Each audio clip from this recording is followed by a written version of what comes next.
What's up, everybody? Welcome back to the Street Parking Podcast. I'm going to dive right into this one. This September here at Street Parking, we're going to be talking about one of our very favorite core values over here, which is growth.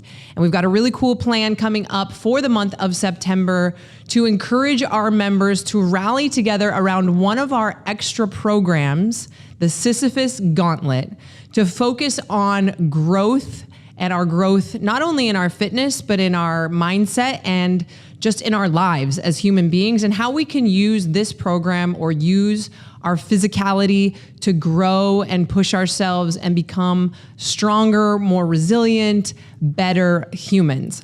So this part of the podcast, where I'm talking right now today, and I'm recording this here in August, here in the Street Parking office in 2024, I want to talk about the core value growth a little bit, how we think about it, why it's important to us, encourage you to kind of maybe think about it in new ways, or maybe you just haven't thought about growth recently at all, to kind of get you in the mindset of where we're headed this September. And then toward the end of this podcast, or after I go through that, we have linked a podcast about the Sisyphus Gauntlet, which is the program that we're going to be focusing on and rallying around together. That was recorded last year in 2023 with Bill and Kariana Anthes, as they were the creators of this program, and kind of talking about that specific program and what it is and what value it can bring for all of you. So this is a little bit of like a double episode here. But let me dive into the core value and kind of our little write-up that we have here in the office and in our community, and pick that apart a little bit before we dive into what September is going to be all about. So growth, the tagline that we use for that here with that core value is, if you aren't growing, you're dying. At Street Parking, we believe in asking ourselves, who am I? It's a deep question. Who am I right now? And who am I becoming? There's no such thing as standing still. And we strive to always move in the direction of personal growth. We are willing to be honest with ourselves about which habits, beliefs, fears, or comforts are holding us back. We know that none of us will ever reach the summit, but we are determined to come as close as possible to realizing our full potential.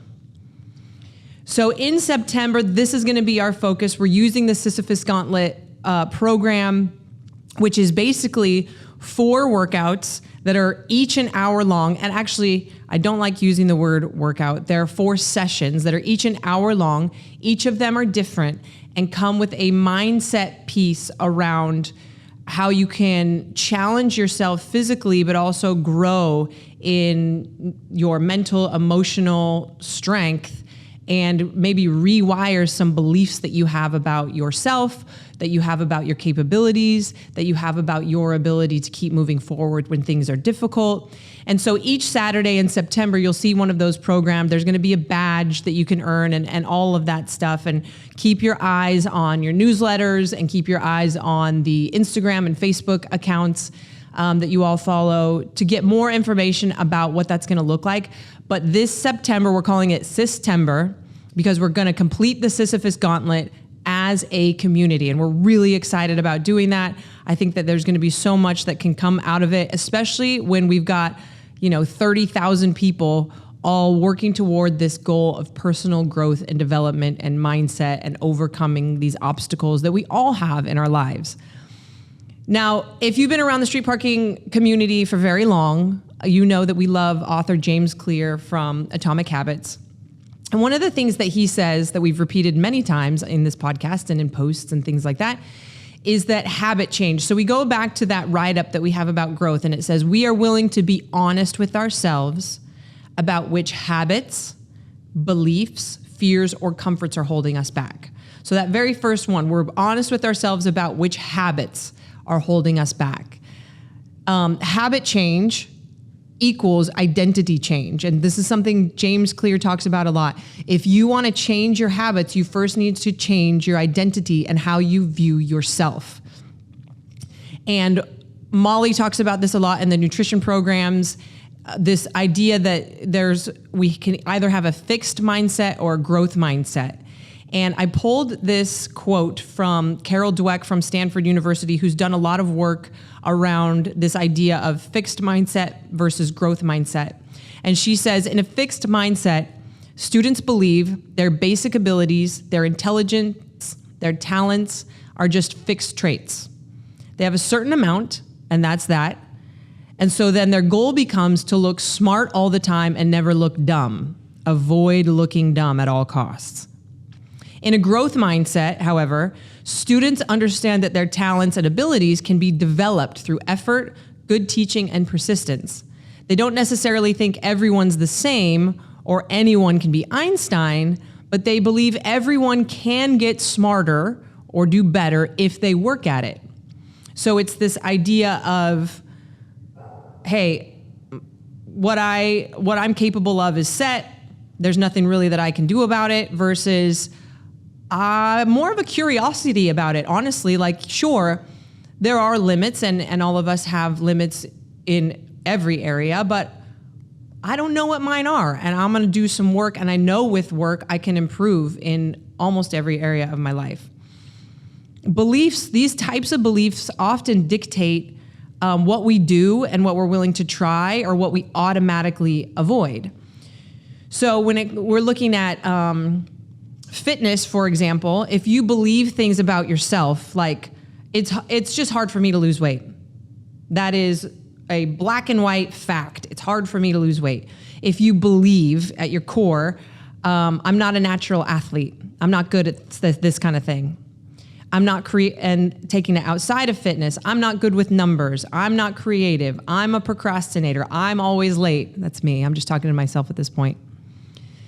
Those beliefs, we hold them as truth. We hold them as facts, and they can really prevent us from trying to improve. They can prevent us from being curious about how much we could improve certain aspects of our personality or of our bodies or of our life, or they automatically put us in a position where we avoid things because we hold this belief to be factual and to be truth. So these sessions in September will give us an opportunity to listen to the beliefs and fears that come up during these hour-long sessions. And it's so important for them to be an hour long because all of us can fake it through a 12-minute workout. I mean, I do it all the time.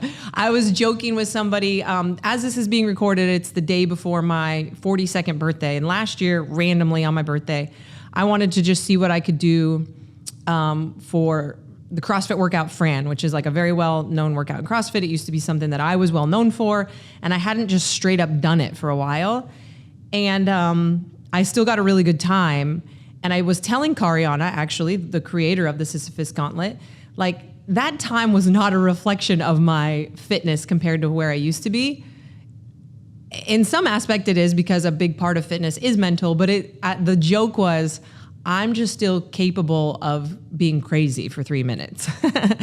And so the hour is important because, mentally at some point, our beliefs and our fears and all those things are going to creep in and start telling us this story that we tell ourselves about what we're capable of and what we're not capable of and what's too hard for us or what we shouldn't be doing or should be doing. That will creep in an hour-long window of moving.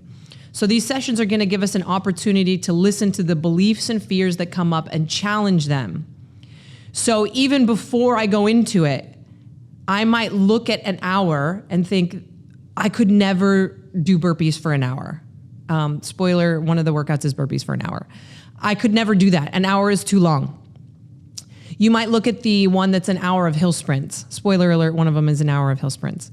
And think, I'm not a runner. This workout, an hour of running up a hill and then walking back down and running up it, like, no way. This is not, I'm not a runner. You might say, I'm not fit enough for this. 4 weeks in a row of an hour-long thing. I'm not fit enough for this.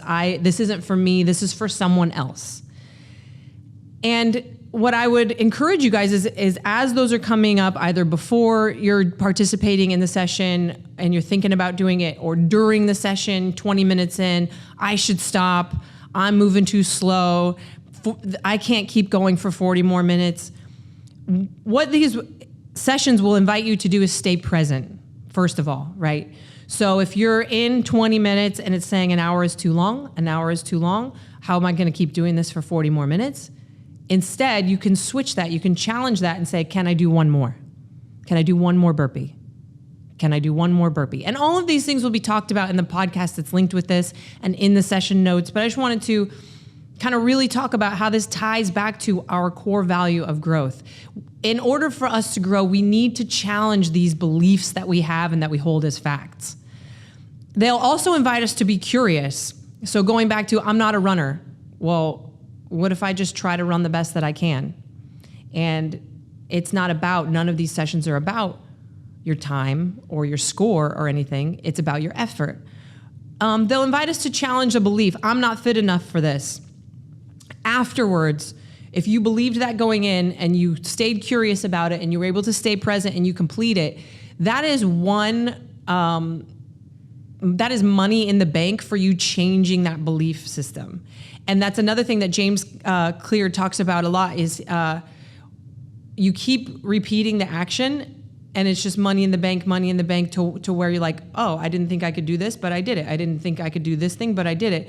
Wait, that belief clearly isn't true because I'm doing all these things that show me that that is just a belief that I've had and not an actual fact.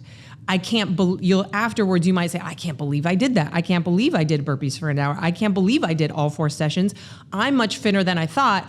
What other beliefs do I hold in my life that I need to go and challenge? And these physical sessions and these hour-long sessions that are very daunting, even for someone who is extremely fit. An hour is a very long time. There's intensity behind these things. The other 2 sessions are carrying, either a sandbag or doing like a farmer carry or some sled stuff. It's daunting for anyone. And it's like, oh, this is going to be really hard. And I don't know if I want to do it. And I don't know if I can do it. Where we all get to come out of it and say, oh, I overcame that. What else could I overcome? Comforts. That's another thing that was mentioned in that very first little soundbite about growth from street parking is we're willing to be honest with ourselves about which comforts are holding us back. And just what I wrote about comforts last night when I was preparing for this is recognizing and being accountable for where we're just trying to stay comfortable requires a pretty hardcore look in the mirror and some honesty. Oftentimes the beliefs that we hold so strongly that we're talking about here, or even the fears that we express that we have, are simply just a way that we have learned to protect ourselves from ultimately being uncomfortable, exposed, or potentially failing. Do you really believe that you aren't capable, or do you just know that it's going to be extremely difficult and uncomfortable?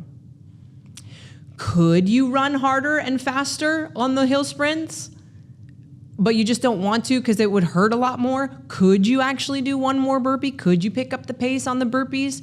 And these sessions give us an opportunity to ask ourselves and hold ourselves accountable. In fitness, there's a very important principle for seeing results. Trainers know all about this. Maybe you've heard about it before, and it's called the SAID principle, S-A-I-D. The SAID principle is specific adaptations to impose demands. And basically what it means is the human body will respond and adapt to the stressors that are placed on it or to the demands that are placed on it. So we get really, really good at what we repeat. And this is where, CrossFit's really great because the idea is that you get pretty good at everything. But one of the best illustrations of this that I love is marathon runners. And you can see this. Marathon runners are, elite level marathon runners, even their mile pace is insane. Like I couldn't hold that for 400 meters or 800 meters, certainly. And they do it for 26 miles, But a marathon runner, especially like a professional marathon runner, they have practiced that pace so many times that actually their ability to sprint is diminished. Their ability to run 100 meters all out, it's not going to be much faster than their marathon pace because their body, their systems, their muscular system, their nervous system, everything has practiced the pace of what they need to hold for the marathon so much that they actually lack the explosiveness needed to sprint 100 meters much faster than that. And that is a very good example of the SAID principle of they have practiced one thing over and over and over again, also translating that same endurance, which they have the lung capacity and everything, to another movement like a rowing or a swimming or something. It doesn't transfer as well as you would think because it's what they practice is so repetitive. And that can be applied to any specialist sport. I just use the marathon thing because that always has made a lot of sense to me. A great example of this with the Sisyphus Gauntlet and what we're doing in September is when we were doing the hill sprints here, I think in 2022, we did the hill sprint workout, the hour of hill sprints here at the street parking office, a hill that's close to our office for our employee Christmas party, which is probably why several people have moved away recently. But I remember doing those hill sprints, and I'm one of the faster people on our team just for the nature of what my history has been in fitness. And this hour of hill sprints, 2 or 3 in, my mind started playing tricks on me and said, you don't have to go all out every time, Miranda. Like, even if you run at 80%, you're still gonna look fast. What are you doing? Like, don't wreck yourself like this. And I had an opportunity in that moment to say, no, brain, you're not in charge. The point of this is to run all out every single time. Only I know if I'm doing that. And I don't wanna, for lack of a better term, jog right now because I wanna get everything out of this workout that I can, or this session that I can, mentally, even more than physically. And we can do this in our day-to-day workout. So I had to figure out a way to still hit every single sprint with 100% intensity, even though I could kind of mail it in. And we can do this in our everyday workouts. And I'm as guilty as all of you at times of mailing it in. But if we do that too often, even if we're consistent in our fitness, what we're not going to continue to experience is growth. And I don't just mean like physical results. I mean the mental growth and the growth that we can experience through our workouts that transfers into our everyday lives. I can check the box of fitness and I can maintain a certain level of fitness, but I will stop getting the mental, physical, emotional benefits of pushing myself at least once or twice a week if I do that and if I do it for too long. And this last little paragraph is something that internally as a staff we talk about when it comes to growth. And I do want you guys to know that this isn't all about, we're gonna wreck ourselves 4 times, in September, and it's all about physical results. It's really not. This is a mindset program using physical stress to overcome obstacles that then we can take out into the rest of our lives. So this last little paragraph that we talk about internally and is in, all of our staff has access to this is growth might look like admitting that you probably could push harder and choosing one workout a week to send it. During September, you will have the opportunity to do that on Saturdays with the hour-long sessions, but also you'll have that opportunity to do that on Wednesdays because the Wednesday workouts in September will also be programmed by Karyana and Bill from Between the Ears with a mindset piece. And the workouts are pretty, you're gonna have to stay checked in if you're gonna follow through and do it. And I would highly encourage you guys to do that. So you have multiple opportunities in September to push yourself in a way that maybe you have lost over the years. But also growth isn't just about like go harder, move heavier, crush yourself, because not every season is for that. Growth might look like taking a rest day. And some of you really struggle with that and admitting that you use fitness to avoid other things in your life. I'm using fitness to feel like I have control over my life. I'm using fitness for my self-esteem and I'm really fit. And so everything else is falling apart, but I'm still, do an extra challenge and looking at that. And that's growth. That's growth of like staying keyed in about what's going on with me. How am I using fitness? How is it benefiting me? How is it hurting me? Where is it holding me back? What fears do I have? Growth might look like switching to 5 a.m. workouts and knowing going into it that your scores might suffer, but this allows you to have a better schedule and a better quality of life. I know plenty of people who are like, I won't work out at 5 a.m. because my scores won't be as good. This is one of the reasons that we don't have a leaderboard or a whiteboard in street parking, because that's not the end all be all. The end all be all is using your fitness to improve your quality of life. And yes, at 5 a.m., especially at first, your scores are not going to be what they were at 10 a.m. I'll tell you that right now. But if the whole rest of your life is improved and you have a better structure and more peace, that is growth. Growth might look like doing an extra program that you know you won't like because it's full of stuff you aren't good at, AKA 4-hour-long monotonous repeated sessions. I don't want to do the Sisyphus Gauntlet at all, which is the exact reason that I should do it. And other extra programs can apply to that as well, whether it's endurance or strength or whatever it is that you feel like you're not good at. So guys, personal growth comes in many forms. Each day, each choice that we make, each book we read, each workout, each meal, it comes with an opportunity to make a choice that really will bring us closer to the person that we hope to be and that we hope that we are becoming. Because going back to it, there's nothing that is neutral. We're either moving closer to a goal or we're moving further away. And yes, there are periods of life where it's like, I'm just trying to hold on for dear life and not go backwards too far. But a core value of ours here at Street Parking is growth, is growing in some area at all times, not always about weight loss or results or getting stronger or anything, but what can I use my workouts for? What can I use my nutrition for to help me grow as a person that I can then take out into the rest of my life? So enjoy this podcast with Kariana and Bill about the Sisyphus Gauntlet to learn more about what those sessions are going to look like. We hope that you'll join us in September for Systember for both the Wednesday workouts and the Saturday workouts. Make sure that you check out all the resources that are coming at you guys for finding meetups or hosting meetups for this stuff, because, you know, suffering with other people is always more fun than doing it alone. And maybe a piece of growth for you is getting out of your comfort zone and working out with other people. We'll see you in September. Enjoy this podcast.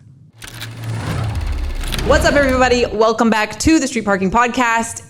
It is time, and I'm super pumped because the program that we have put together with Between the Ears and Kariana and Bill Anthes is now available to some of you on the app and on the platform for you guys to check out. So it is called the Sisyphus Gauntlet, and it is the collab between Street Parking and Between the Ears. Quite honestly, they created the program. We're just delivering it to you. But we're really excited about it. So we're gonna do an episode today. Kariana and Bill are here with me, kind of like we've done with many of our other extra programs, the what, who, why, how. What is this program? Who is it for? Why in the world would I want to do this? And how should I add this into my regular street parking training that I'm already doing?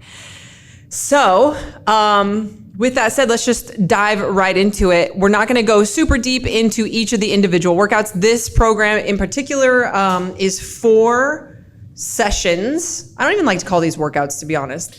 Yeah. 4 sessions. And we're going to talk all about how to get the most out of it. But there is obviously, as with everything we do, a little bit of fitness freedom that comes along with that.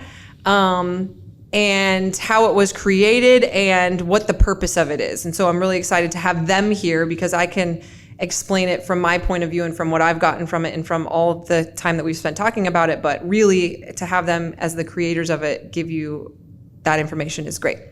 So first and foremost, the Sisyphus Gauntlet is not something that you guys created specifically for street parking. You guys have done it before. Why is it named that, and what is it exactly? So the naming convention for the Sisyphus Gauntlet, the myth of Sisyphus is this slippery fella cheated death twice, according to like Greek mythology, by using his like wit and intellect. And Zeus was not a fan of this, so he stepped in and banished Sisyphus to the underworld, Hades, where his punishment was to push a boulder or carry a boulder basically up a mountain. And when he was right at the top of the mountain, the boulder would roll back to the bottom, Sisyphus would have to hike back down and push it up again, and he did this for eternity. And that might sound really... They're sold. Everybody is now people turned the podcast off. We're like, I'm not we're interested. Nope. Yeah. So like, Want what no part better of way this. to repel people than a little bit of eternal whatever. And there's kind of there's two different ways we can look at this. We can look at this as life is determined to be unbearable and you can't escape it, and it's meaningless in a very nihilistic or apathetic way, and that fundamentally is not how we choose to live and view our experience. Because the other way you can look at this is say, yes, life does present suffering and adversity and obstacles, and how you orient to those and engage with them and find meaning through suffering is almost an amelioration of suffering and meaning. So we encourage people to find meaning through their challenges and have a much more positive, proactive approach to the inevitableness of life, which is you're going to face a boulder and a hill and a repeat and a cycle at some point. So that's kind of where the naming convention came out of it. The Gauntlet part, we wanted something that was going to put people in a kind of like an event-like experience where multiple days of doing multiple hard things in a condensed timeline, but not where they can't do life and, kind of have to be divorced and removed from their comings and goings. One of the things we feel really passionately about is having things that are accessible and can be integrated into people's regular life. Otherwise, it's just not approachable for folks. Right. If you guys haven't had an opportunity to listen to the first podcast episode that we did and we posted a while back with Bill and Kariana, I would encourage you to listen to that, because this whole where they're at now with Between the Ears kind of started out with these events that they would do that were like these overnight, you had to come out of your daily life. Yes. Yeah. And it wasn't necessarily something that everybody could go do or that was sustainable for them or other people. And they, so where they've gotten to now is creating something like this, where it's a similar experience to what they were doing there, but is, it's all about what street parking is, right? Like, we took this experience of all the great things that we had been exposed to in CrossFit and been like, yeah, but not everybody has access to that. Not everybody has time or funds or resources for that. How can we help people? So it's a very similar path that they've traveled to create what they've created.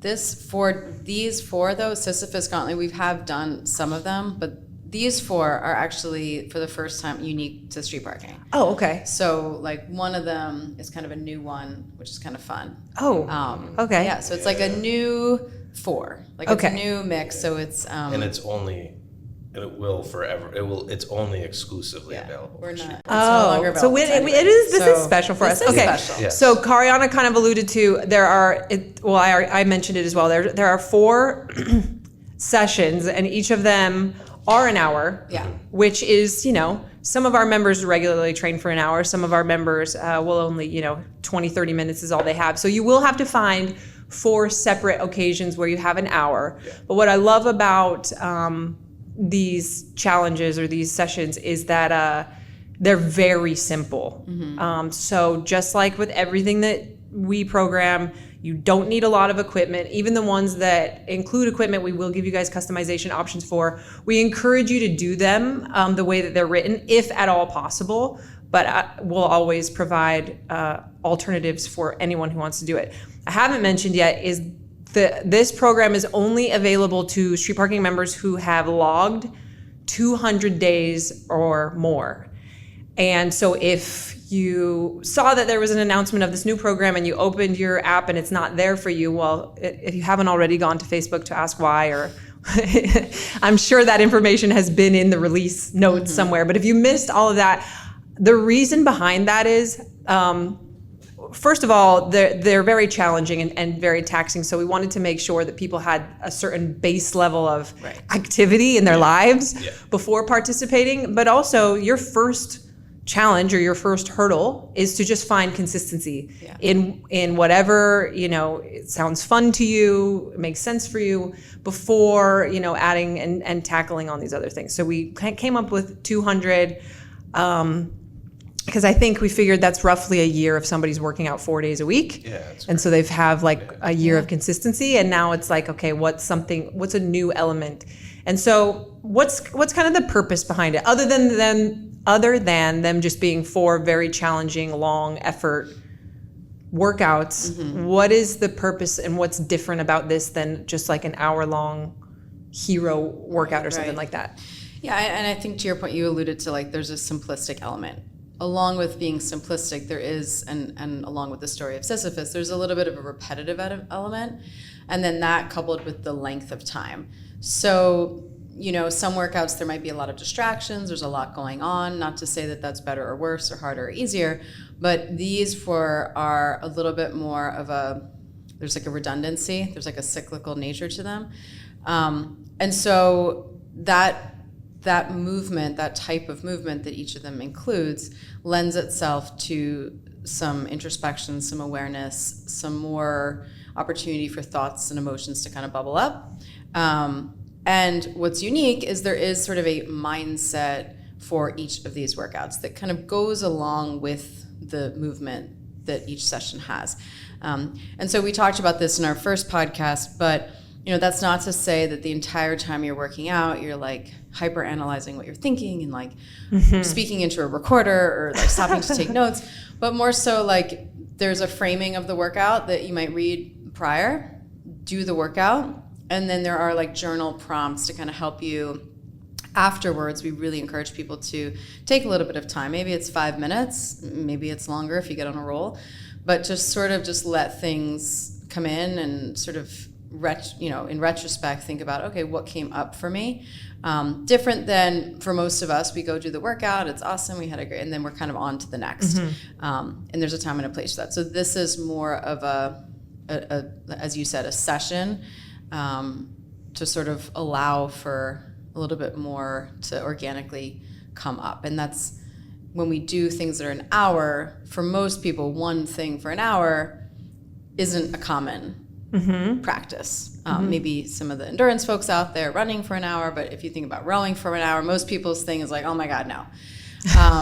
So that invitation as well for people who have been doing this a longer time, maybe it is something that's there's a little bit of like, ooh, that's a long time, and that's kind of an invitation to try something that might be a little bit outside of your comfort zone. Yeah, and I like the wording that you guys use. I mean, I was going to bring it up, but then you just used it as it being an invitation. So if you really want to do this program and do it properly and get as much out of it as possible, actually watch the videos about the mindset and the journaling and actually read, all of that stuff and participate in that. No one's going to come and check your work or anything like that. So you can earn the badge just by completing all 4 of them. And, they're not scored. It's for completion with, of course, the note box for if you know how many rounds you did, or if you know how far you traveled and you have that information, you want to note that down, of course. If you don't pay attention to that at all, that's also fine. But there will be the note box there, but we're not looking, there's no score and goal like you see with our regular workouts. But the way that you guys word it is that there's an invitation to do more than just go through the motions of what the workout is, which a lot of us do. Yeah. And because they're so repetitive, there's really not a lot to think about other than whatever naturally pops into your head. And because there's no score and goal, you're not like pacing it or being like, okay, I need to do 1 round every 10 minutes, or I need to travel this far every 10 minutes to hit the goal range. Like there is none of that. So all of that stuff is stripped away. And so it is an invitation for you to get more out of it than just doing something hard, which is why, we could have created something on our own if that was the goal of just, okay, here's 4 hard. Some of the diagnostics workouts are really, really hard. Some of the vault workouts are really hard. You should approach it differently than you do with your daily training. And we really, really encourage you guys to read the mindset stuff and everything. So it's 4 workouts it's out now, so I can tell you what the names of them are. So there are 4. One of them is the hill. One of them is the carry. One of them is the push. And the final one is the effort. And so they each have almost like a little theme in there, and then each of them have a mindset piece to it. We did the hill as a team here for our Christmas party to test it and to give, we would never want to give you all something that we aren't willing to do ourselves. Yeah. And so it was brutal, but it was a really cool, good experience that we all did together. It was cold outside, and we found this hill right next to the office, and we did it. And it's basically an hour of hill sprints with a walk down. And I'll just use this one as an example. The mindset for that one is turn and go. Mm-hmm. So let's use this one workout as an example of what they could expect for each one. Yeah. So the workout just says 60 minutes of hill sprints. And it's like, okay. Sit one down. Great. Again, we've lost everyone else that's still here. And it's find a hill, sprint up it as fast as you can. If you can't sprint, run however fast you can. If you can't run, walk as fast as you can. If you can't walk fast, just walk. We have some customizations for people who, because of injury reasons, can't do any of that with the bike or the rower. But the idea is the recommended distance on the run was 100 to 200 meters. I know when we had done it, you guys recommended it taking like about a minute. Yeah. And I don't even know how long ours was taking, but I felt like it was perfect because all of us would get to the top and be destroyed and find our way back down. But the mindset piece for this one is turn and go. So talk through the mindset piece for this one so people can get an example of what to expect. Yeah, and when we use the term like mindset, we don't love that word because it's kind of overused, and when things are super overused, like What does it mean? The mindsets, especially with the Sisyphus Gauntlet or even the dose or different things that we do, they're like triggers for action that also capture, an intention or a way of thinking. Turn and go represents how we orient to and engage with our challenges. So in the case of the hill is our challenges. The hill is the challenges, and challenges require transcendence, and transcendence is kind of like this vertical force. It's challenging. Turn towards the hill is turning towards your challenges and going up it, sprinting, going at whatever fast is for you, transcending that and really working for what is important to you. And on the way back down, the guidance is also to vocalize one thing you're proud of yourself for, one thing that matters to you essentially. When we did this as a group, that was really hard for people to say it out loud. This isn't for somebody who wants to do easy stuff, and as fitness people, we can find comfort in doing a hard workout. Right. But it's really difficult sometimes to say out loud and hear yourself and come up with more than 3 things. Yeah, that's where people were the first couple were easy for people, easier. Yeah, but this is for someone who wants to challenge themselves, and it doesn't mean you could do a wall sit holding your breath, and that's gonna be hard. Really challenging, right. But that's maybe okay, and then you pass out or your legs give out, and okay, whatever. But our approach is a little bit, kind of more on the internal piece there. And then when you're at the base of the hill, have your back to the hill, so face away from the hill, not in an avoidance manner, but that is then inviting you to deliberately face your challenges and go. So we have this experience to, yes, use the physical, but have that just kind of be like a representation of this deeper concept, which is orienting towards your challenges, finding meaning, using this notion of transcendence or ascending your challenges and the important things to you, the things that you're either proud of or are valuable and meaningful to you, to fuel that ascent. And do that for an hour. Yeah, and I love that because there's, like you're saying, there's that kind of theme with all 4 of them, where it's what you guys have asked is just be honest. Mm-hmm. That's your number one ask for, it sounds like everything that you guys do is just be honest. So when we were doing the hill, it was just, if you're still facing away and it's because you're not ready to go yet, then that's fine. But if you're facing away and you are ready to go and you're just avoiding it, only you know that. Yeah. Nobody else, especially if you go to do these challenges by yourself, no one's watching you. But even when we were all doing it, nobody knows what anyone else was actually feeling, right. Physically or mentally or any of it. Yeah. So it's like, stand there as long as you need to, need being the operative word, and only you knowing if you actually need to still be standing there or if you're just avoiding sprinting again because it's uncomfortable. And I feel like that's the thread throughout all of them. Yeah.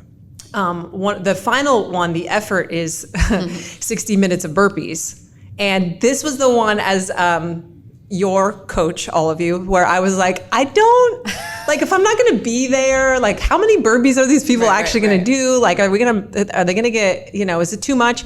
And, you guys, when we talked through it, was like, again, it's just, there's no goal. There's no certain pace that we expect people. Sure. It's not that you're even needing to spend an hour destroying yourself. It's not an AMRAP. Right. And of course, when I hear 60 minutes of burpees, I hear AMRAP 60 minutes of burpees. 20 in 10 minutes, so 20 times 6. And I'm like already calculating like how many. But the notion was, when we spoke about it, it's like, you just be honest. Can you do one more burpee, or do you need to rest for a second? Only you know the answer to that question. Yeah. And I really like that. Can you do burpees all the way to the ground, even though you normally don't in a workout? Right. Or do you need to, do them elevated? Right. Like, what can you actually do, and being honest with yourself and challenging yourself? So I really love it. And so we won't go through what all of them are, but it's all kind of stuff like that. It's an hour of repetitive movement each time with a little bit of a different take on that mindset, but with that same undertone of like just being honest about your effort throughout all of it. And I mean, I love that kind of stuff, and I know many people love it, but we really, again, like, I can't stress enough how much part of doing these correctly, if you're a correctly check the box type person, is actually participating in the mindset piece. So that's what the program is. Now, a couple like little logistics things. We encourage you. We don't have a way to force this upon you yet with our app, but we encourage you to do all 4 of them within a month. You guys have done similar events where you do all 4 of them in one weekend. Sure. Right? Yeah. So that's not to say that you couldn't do that. If you are trying to have like a group of you guys do them together or something like that, that's totally fine. But do all 4 of them in a month. They don't have to be done in a specific order. Right. So if one of them has a sled as the main option, of course there are other alternatives. But if you're like, I really want to do the sled, and I know in 2 weeks from now I'll have access to one because I'll be at the gym, or I'll be with this person who has one, or I ordered a sled, but you want to start now. Like, don't feel like you need to do them in order. Right. You can go out of order. If you don't complete them all in 4 months, you're still all 4 of them in 1 month, you still can get the badge as long as you log all 4 of them. But we do encourage you to do them within that month, just so that you can really not have too much. Why would you say that that's the best way to do it, as opposed to letting them be really spread out? Well, I think there's something to be said about not only saying, like, making a little bit of a commitment and a promise, like a deal with yourself of like, hey, I'm going to give myself this, but there's also a ton of value. And why I actually like the month more than how we've done it in the past, which is just a weekend, or even we tested sort of this other thing in a day. We did 4 of these things in a day. And it's just like, I did 3. I tapped out. I was like, I'm not doing that. But like, there's one of the things that we feel is very valuable for folks is to, look, you're going to go through this thing. Let's just say turn and go. We'll use that as an example.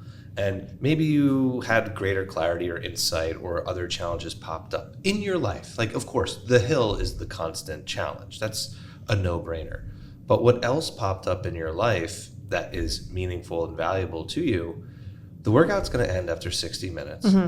You have a full week now to really look for where this theme that you experienced during the workout is presenting itself in your life, and hopefully apply this mindset, turn and go, towards the thing that's challenging you, most likely in a more meaningful manner, not physically or not in a fitness standpoint, but in your life. So each week, you do the thing, and it's like, cool, go do this now. Go learn, go apply, go, allow it to spill over and carry that into your day-to-day life. And that's one of the one a things week, yeah. that you kind of, I like this analogy or metaphor, whatever it is, but like you kind of like doing the workout, you're like opening the window sort of and letting things like come in and not like forcing it. Once you like are moving on to the next and the next and the next, now it sort of has just become about the thing and not about letting that sort of things come in. And there's a beautiful metaphor in there's a beautiful metaphor that essentially is like, look, when you're trying to make a change in life, and it's maybe difficult, and there's growth, the process of growth. You think about like if you plant like a plant or whatever, you don't continually check it by pulling it out and looking if the roots are growing. You water it, you put it in the right environment, and you sort of have to suspend a little bit of your control to know that there's other things going on for growth to occur. So like checking it and doing it all, and I did them all in one day, and on to the next, and just accumulating these things, and then nothing changes in life afterwards. It's like, don't rip the plant out and continue to check the roots. Oh, that's really cool. I think too, like a week is good because we know, like from a coaching standpoint, if your plan was to do all 4 of them, certainly in one day, but even over the course of 2 days, I'm not running as hard. No, of course. If I know I'm doing the hour sled push later that day, there's just I mean, even the most strong mentally person, like it would be very rare to find somebody, we're talking like high level athlete, that might be able to still maintain like the intention of the workout, knowing they have something coming up. So that week is long enough where you should be able to build up. It's like this weird place where you're like, okay, I'm ready, but also I don't want to do it again. Like it's close enough that you still remember how bad it was, but far enough that you actually are physically and mentally ready to do it again. I think of it as like my back-to-back childbirth. Yes. But I think also, and this probably goes a little bit into like integrating it, it's not, similarly, like it's not meant to, you don't have to take a break from like the vault. Like I do endurance once a week. It shouldn't derail you from the other fitness things you're doing. It's more of just like a nice like addition. Like it's something you're adding into your program versus like, oh my gosh, this thing's wrecked me and now I have to take time off and I can't do the other, and I missed this workout and I really wanted to do it. Like it's only meant to like be an enhancement, not like an either or. Yeah. And if you go too far between, I think there is a benefit to being able to remember how bad it was and then choosing to do it again. Without doubt. At 100% again. Where if you wait, if you have 10 years between your 2 babies, you just completely forgot. Where if you have 2 years only, you're like, no, I actually very vividly remember how bad it's this is like going shocking. to be. But I'm choosing to do it again. Right. I think one of the other components, and journaling and full, like I've always found value. I have journaled after workouts for a long time, mostly because of Bill in between the ears. And full transparency, like I resist that like 90% of the time, which I have no idea why. It's not like a painful exercise. And I always find it valuable after, but probably more so like, oh, I don't have time for this, or I don't know, or, all these different things. But like the actual handwriting, it's funny, Huberman just put something up, and, we've been talking about handwriting, journaling for years, and, there is value to it. It's for those people that are like, show me the proof, like go to Huberman, he'll tell you all the science. Okay. But there is so much value to that. And I think for people that are maybe who don't normally do that it is a practice. So probably if you're doing it every week, or you get to practice that maybe in another workout during the week, by the time you get to that, like maybe the first one, you're like, I don't know what I'm writing. This is sort of awkward. By being more consistent, probably you might find more value out of that by like the second week or the third week, versus like 2 months ago I wrote after a workout, this is still kind of awkward. So that is an important part. Yeah, and I think too, if you are that type of person where you're like, yeah, I'll do the workouts, I'm not going to do that journaling, like that's not my thing. That is the workout for you. The journaling piece is the most important part. Like if the workout just sounds challenging and fun and oh yeah, I love to do stuff like that, but the journaling, it like that is part of it. Yeah. So for those of you that feel the need to check the box that say that you actually did it, that is part of it. Yeah. So you didn't actually do it if you don't do the journaling. Again, no one's going to come check, but I'm just throwing it out there that it is part of it. And there are prompts, so it's not, you can free of write course. and that I do find that helpful. Like, okay, there's a question here. Let me just start with what's my answer to that question. So for people that are like, ooh, that's really uncomfortable, what would I write? Like there is some guidance. So there's guidance all along, but yeah, you might surprise yourself. Most of the time people do if you've never journaled immediately following a workout, there are like physiological, psychological things that happen there from doing that. So it's kind of it's a cool experience. Yeah. Okay, one of the questions that we try to answer on these episodes is who is this for? I think up to this point we've made it sound a little scary. And we do have the 200 workouts, like you've got to earn your way into it. But someone could get to 200 workouts and the fitness level between that person and somebody else who's done 200 street parking workouts, depending on where they were at before they started, what they were doing before, all of that could be very different. Logging 200 workouts doesn't mean that you're this super duper fit person. And so is there a level of fitness that you need? Is there a certain there might be a lot of people listening that are like, I don't think I could do this. Like all of this sounds like too much. Do you have any way to explain that or who this is for?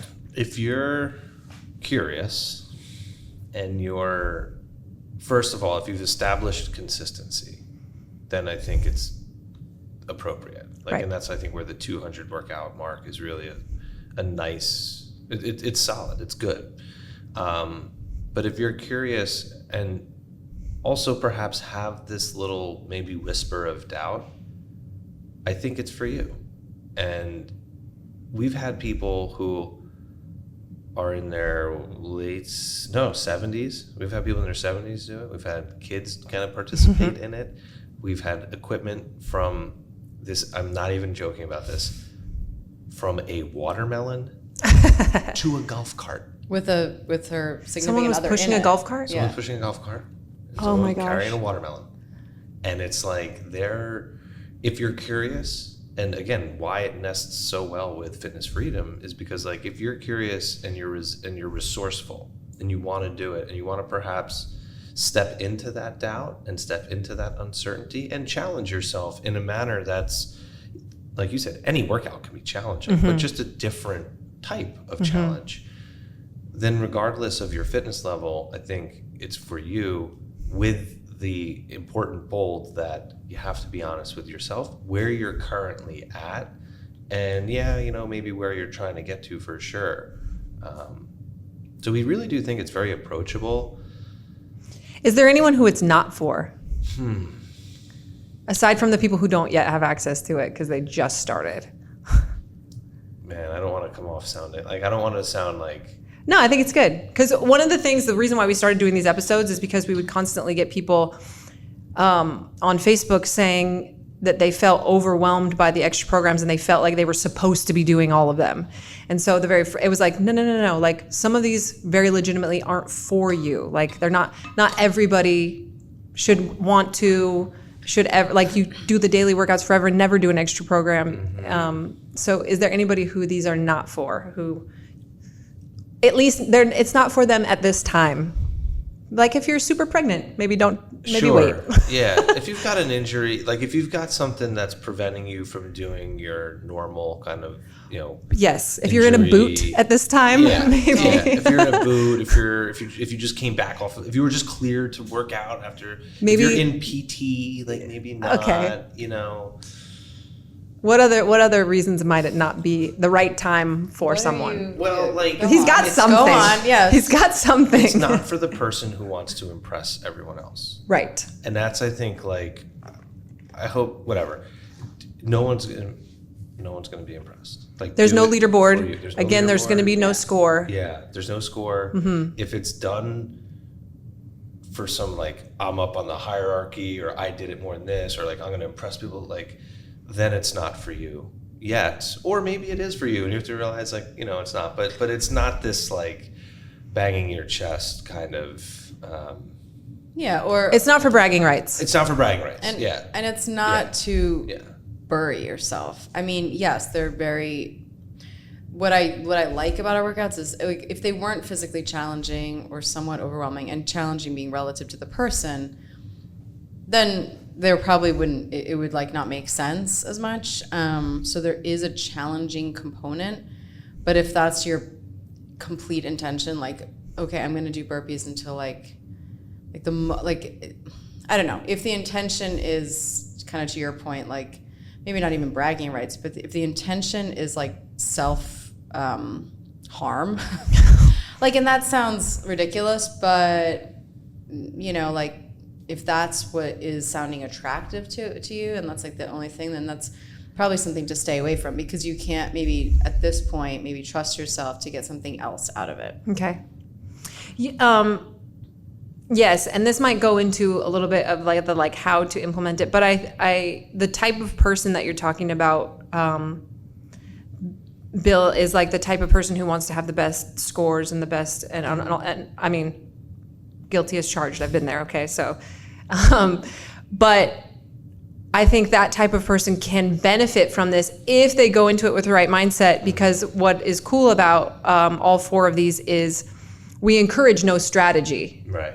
We encourage no like, okay, Gaming. it, where it's like, okay, I'm gonna, for example, one of them is an hour long carry, and it's like, I'm gonna go 100 meters, rest 1 minute, 100, we don't want you to do that. Like that's defeating because that's what people typically who are very fit and they've been doing this type of fitness for a long time become very good at that. Yes. And that the strategy wins the workout oftentimes more than the fitness level. Right. And so if you can go into it with like I'm just going to go and see what happens, and not try to over strategize it, not try to overthink it, not worry about how far I'm going or what anybody else did, and just do what I can do, and put yourself in that situation. I think it can be really good for that person to break out of that. I know that's what it's been for me, because when we were doing the hill sprints, we have some very fit people on our staff, obviously, and it was, well, how many has Chelsea done? What number is Julian on? And very quickly that went away, and it was just, I need to run as hard as I can every single time, and nobody else is going to know if I'm holding back or if I'm not. Yeah, I guess I don't want to sound like accusatory in No. people are out there, but it's not for the person. But who's that's looking when you're for doing that. it. If that's your mindset, then Right. you're also again Right. kind of doing it incorrectly. Yeah. Okay. I mean, I think that's kind of a hit on why you would want to do it. Do you have anything to add to why someone would want to, if it's not to say to be able to, show off your badge, hey, I did all the 4 really hard challenges with between the ears. If it's not just to be able to buy the t-shirt, because there is a t-shirt that if you get the badge, you gain access to, which I think is really cool to show off your accomplishment. Yeah. Why would somebody, if they're like, well, this just sounds actually terrible, like they're the opposite of that person, like why would I do this to myself? If you're looking to challenge yourself, really, like I just really do think that I can guarantee you've never done these workouts before. Right. And there's something unique about that. Experiencing new and novel experiences. One, it's part of like neuroplasticity and how you rewire neural pathways and change our thinking. So there's that like legitimacy to new experiences, as well as you go through these, hopefully glean a couple nuggets. Maybe just one thing. Maybe you get a dozen things. But then those are like little seeds of growth that you plant, yes, in your life for sure, but also you can bring those into your other workouts. You can bring those into what you're choosing to do for your lifestyle and health and fitness. Even moving just your forward. daily life. Yeah. Like we've done so much. I mean, when I did our, the posts around in December, my 30 days of cold plunging, and I did it specifically because I didn't like, had such an aversion to it that I was like, I need to do this. Yeah. So that's also like who this is for. Like the more this sounds terrible to you, probably the more you should There's something there. do it, right? Because it's like when you overcome something that you really didn't want to do, or you didn't believe that you could do an hour of pushing the sled or an hour of burpees or whatever, and then you actually do it, it changes your brain. Without a doubt. Yeah. Without a doubt. And that's like people, like you can read about how to change your brain. Or you can actually just go actually do it. change your brain. Yeah. So that's why you would want to do it, and that's really why we have it as a part of our program now. We've touched on already how to add it in. I see it very naturally as a Saturday or a Sunday thing, but it doesn't have to be. I mean, everybody has different schedules. Do it solo, do it with a group, do it virtually, whatever. I mean, you guys all are very good at that. If you're trying to do this and have like a meetup, because I know that's like a big thing in our community, it's like, hey, everybody, let's get together and do the hour of burpees. Just remember, if you are one of the people hosting that meetup or running that meetup, that it is a very individual experience that's meant to be had. So making sure that you foster that and not allowing anybody to start playing the comparison game.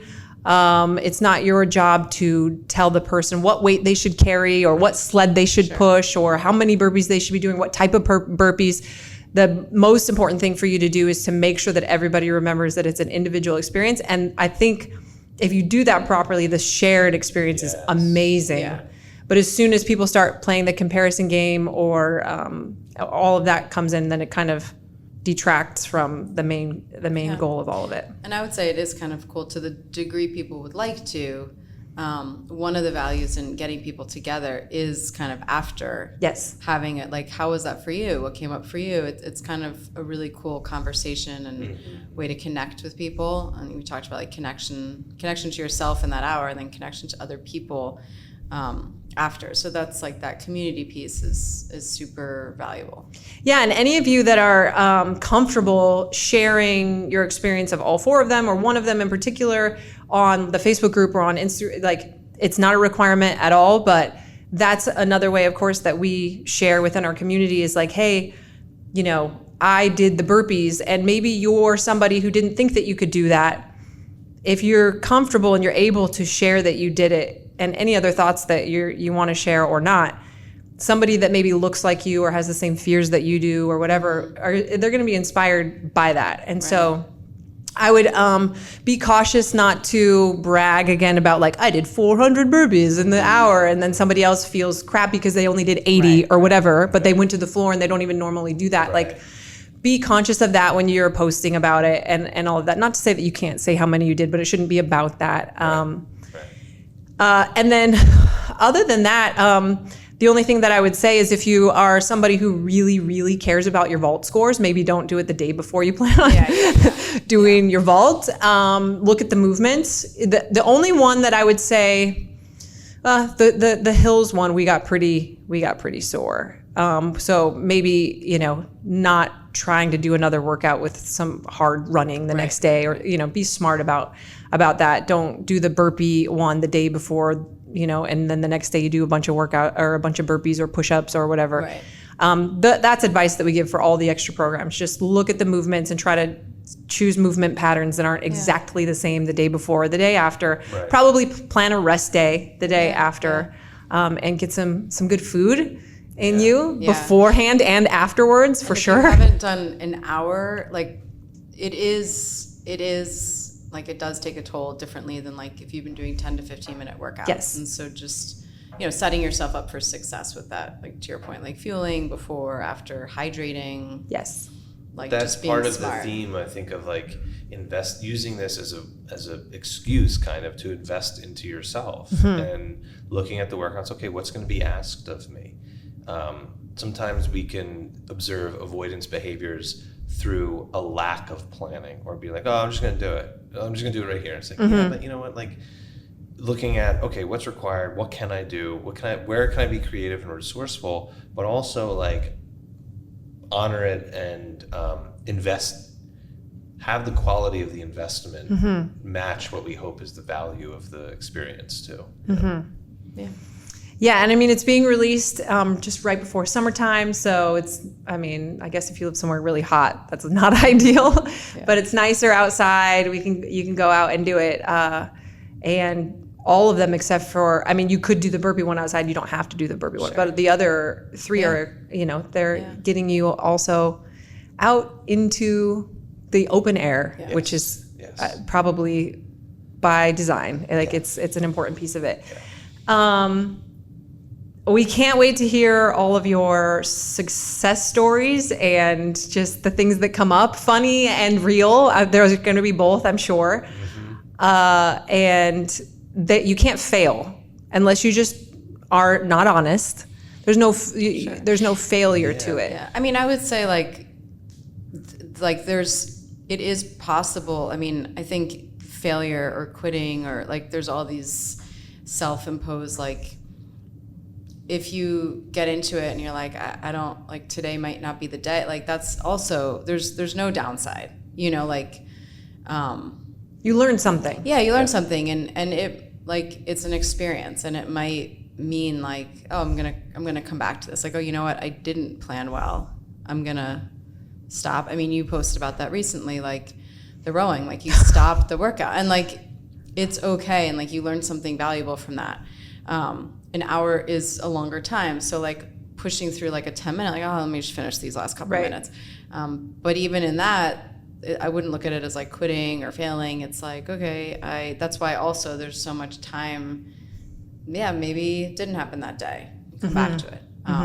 But yeah, so it's just sort of, there might be flexibility required. Maybe you start one way and you're like, I need to make a change.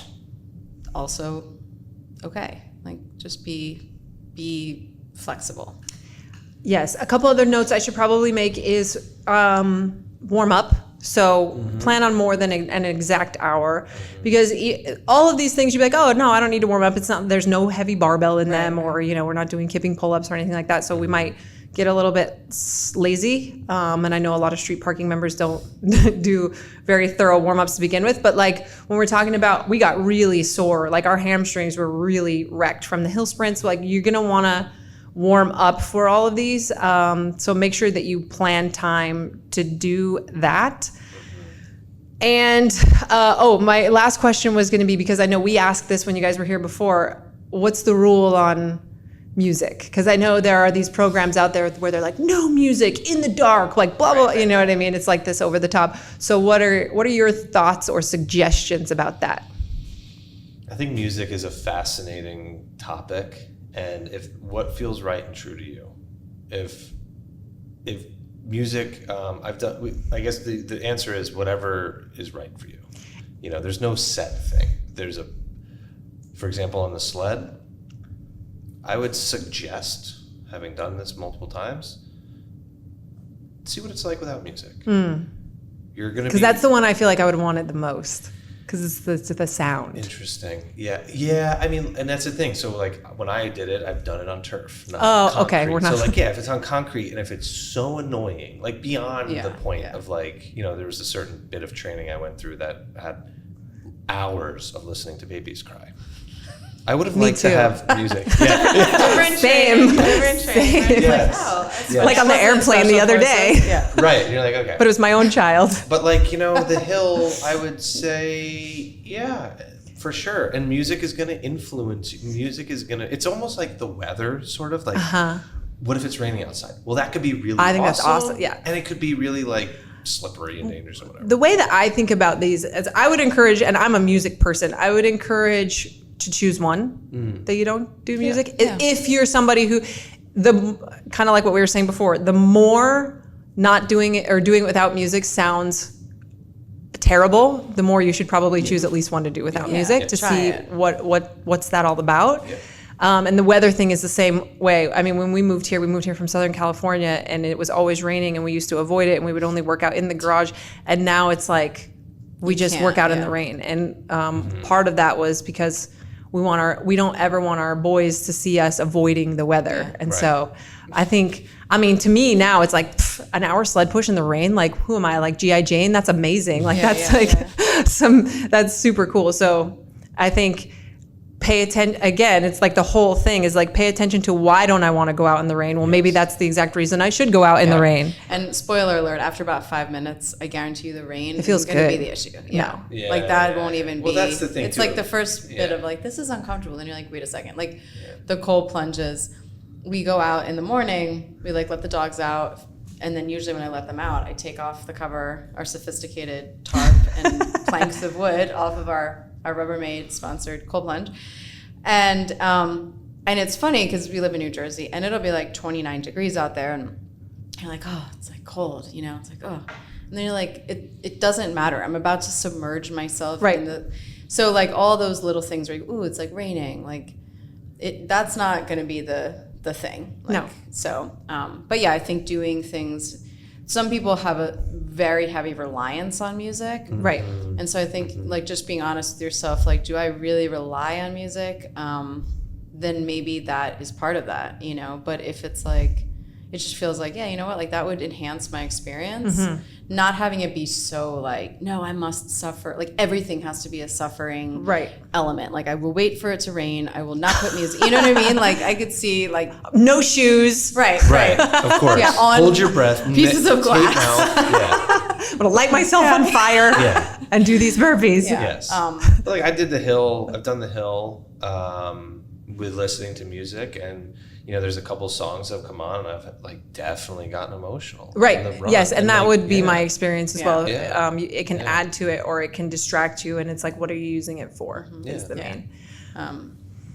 So that's great. Well, it should be available now to those of you that have over 200 days of workouts. If you do not have that yet, as soon as you hit 200 days, it should show up. Yeah. If not, please let us know on Facebook if it's not showing up for you, so that we can reach out to the dev team, because this is the first time we've done anything like this, where there's a condition for a program to show up. We're excited about it, and we can't wait to hear how it goes for all of you and how you've tackled it and what it meant to you. So make sure to share those stories. We will also make sure that Kariana and Bill see that stuff, and so that they can appreciate what they've given to the street parking community. And yeah, that's it. Go get after it.